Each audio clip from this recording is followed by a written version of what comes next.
If you watched Fox so-called news this morning, you learned that President Obama is trying to buy votes with food stamps. What you didn't learn, though, was basic economics.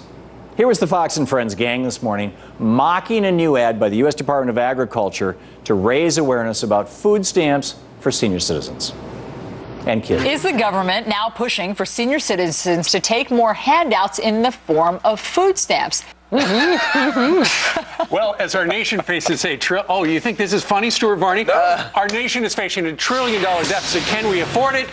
We ask you. Of course you cannot afford it. Now, Alison's going Of course you cannot afford food stamps for the poor, but you sure can't afford tax cuts for the rich, right?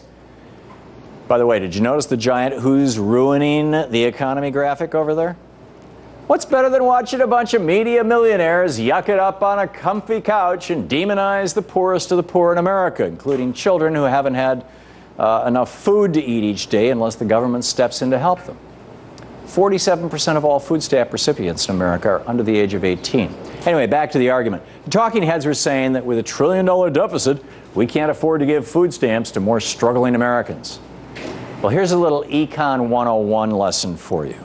We're in debt, so we can either spend more money to stimulate the economy to increase tax revenues and get us out of debt, or we can cut everything like food stamps and unemployment insurance, what they call austerity, to bring spending levels down. Austerity is what Greece is doing, and this is what's happening in Greece. It's what the UK is doing, and their economy hasn't seen any real growth in over a year, and they too have had riots.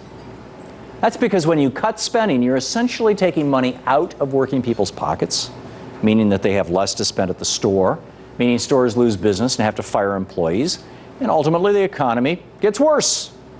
And since people are making less money and thus paying fewer taxes, the government gets starved of revenue and the debt problem gets worse.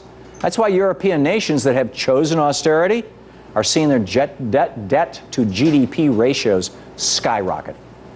So when the gang at Fox and Friends says, we can't afford food stamps, they're pushing austerity and shoving us down the same path Greece is on today.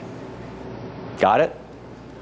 On the other hand, if you preserve and strengthen food stamps and other basic government spending programs, you keep money in people's pockets. They spend that money at the grocery store and other stores, which in turn increases demand for farmers and new products. And the grocery store and other stores have to hire new workers to put new products on the shelves.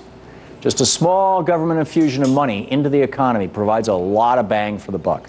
In fact, food stamps are the best bang for the buck when it comes to stimulus.